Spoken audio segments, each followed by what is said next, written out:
Here's a grand quiet spot for a vacation, and incidentally a chance to see something different in vocations. This young lady teaches school, and these are her pupils, the lucky dogs.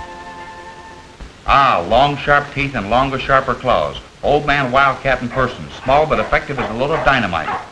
These pups are trained almost from birth to hunt wild animals, and these pictures being taken shortly after that time, let's see how good a teacher she is. True to the instinct of all cats, wild or domestic, this one takes refuge in a tree and holds on. This is a very delicate trick, and like all other shakedowns, it requires a lot of nerve. Here he comes, and there he goes, and the wildcat will give them their first lesson, or vice versa. Oh, right into the water. He may look cool, but he's really boiling. Getting him wet is one surefire way of making a wildcat wilder. At that, it's lucky his adversaries are only young fellows trying to get along without harming him. This is a lesson for the pups and practically a college education for the cat. Oh, here's one who thinks he's braver than the rest, but he'll find out.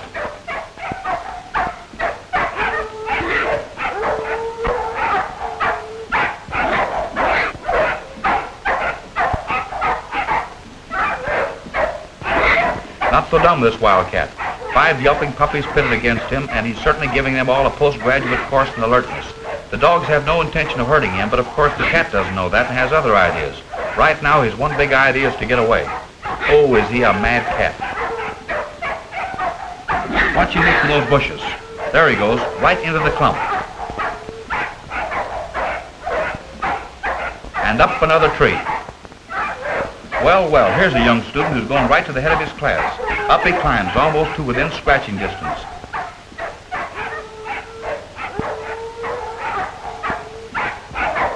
The cheering section. They really hope the cat holds on, because if he doesn't fall out of the tree, they'll have no more lessons until tomorrow.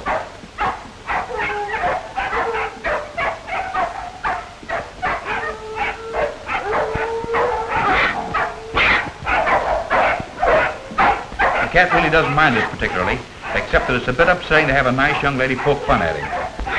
Better hang on tight there, old man wildcat.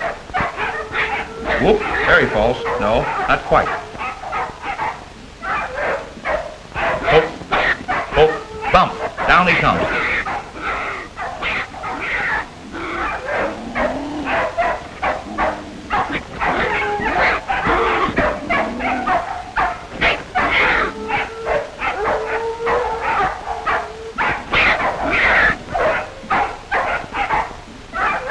This thing has gone far enough, and so we'd better let teacher stop the roughhousing. That peculiar-looking pole which he carries is called a come-along.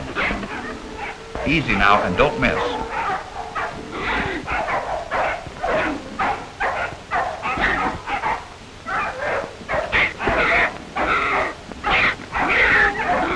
Recess. And like all growing youngsters, these puppies are elated over the fact. The wildcat too feels better, for although he is in a bag now, soon he will be transported farther back into the woods, released, and never again will he be used to train dogs. Back into the kennels they go, each one now an advanced student in the art of hunting. Step by step, these pups are educated until they are fully grown. Then, after many more strenuous workouts by their trainer, they are used to fight much bigger game which abounds in this region of the country. Here's a youngster who has discovered for himself the folly of playing hooky from school. Oftentimes, an overly ambitious young puppy will wander into the hills where he will encounter the very animals for which he is being trained to fight later. Such instances have resulted in prize dogs like this one returning injured. Wild boars have an especial aversion to dogs, and the crippling of this young fellow is a pretty definite indication that a wild boar is in the vicinity. Meet Rip, senior student and nemesis of wild animals, especially boars. Rip could tell you some great experiences he has had with boars, particularly when he was a lap dog and his teacher entertained her boyfriends. Rip was born out west where men are men 9 times out of 10, and he is no exception. Nothing makes him happier than a chance to help this cowboy vindicate a younger, less experienced pal. Rip is a veteran fighter and is part bulldog and part hound.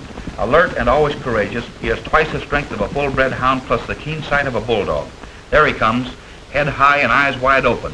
Hunting by sight rather than through a sense of smell, has developed his eyesight to the extent that he is able to see a boar at a longer distance away in less time than it takes other dogs to smell him when they're closer. Wild boar, hair stiff as quills and armed with 5-inch razor-like tusks. One quick slash and his enemy will be a memory. Rip is on the scent. The boar is suspicious and ready for action. One more whiff just to make sure. All ready, and when he bristles, watch out. This wild boar has crippled many pups, and Rip faces almost certain death by closing in on him immediately. The battle is on.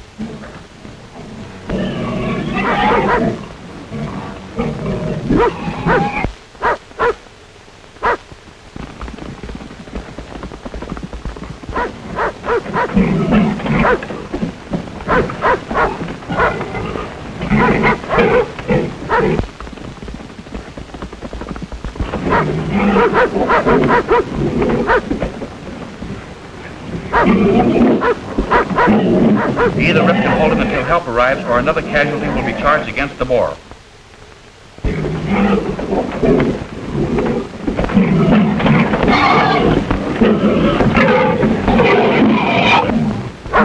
It looked like a sure thing for Rip, but Wild Boar will fight until he is unable to move.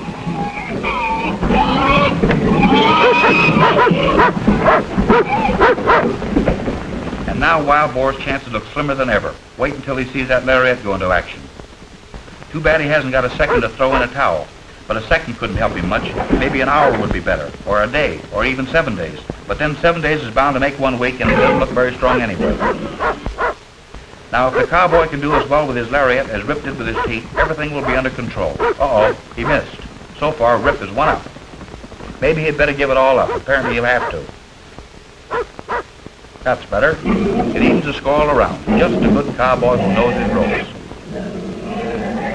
Mr. Boar is at his wit's end while Rip snaps at the other end. And no wonder. The thought of those long tusks being buried in your hide will make anybody mad. Now that the boar is all tied up and out of the way, Rip is happy because his puppy friend has been avenged. The cowboy is happy and the horse is happy. In fact, everybody is happy but the boar, and it serves him right. Never be a bore.